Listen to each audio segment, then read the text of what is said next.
Isimo besinje kwamayemayi enkabeni yedolobha laseGoli ngesonto njengoba kunokukhathazeka ngokubheduka kwe-COVID-19 ihlandla lesibili.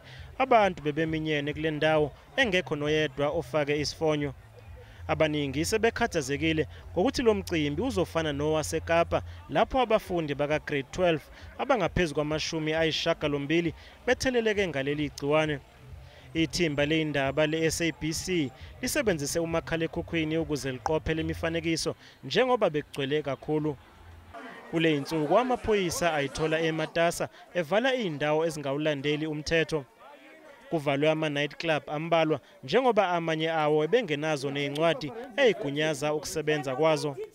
There were almost 300 people packed, no mask at all, no social distancing, breaking the law, and it tells you that the second wave will not really survive if it comes. Kushaqo utshwala ubalelwa ezigidini zamarandi. I-SABC ivakashele kwezinye zezindawo ezimatasa kakhulu yathola kungekho ukuqhelelana phakathi kwabantu futhi ingafakiwe nezifonyo. Abanikazi bale indawo babhekene nomsebenzi onzima wokuqinisekisa ukulandelwa kwemigomo.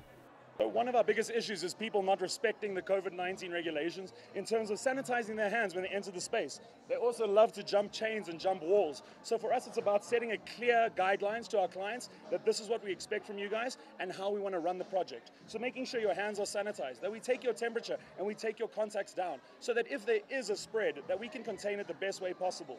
Akwaziwa ukuthi isimo sizoba njani njengoba sekusondele isikhathi esimatasa samaholide kaKhisimusi ngesikhathi lapho kunokukhathazeka ngezibalo eziqhubekayo nokwenyuka.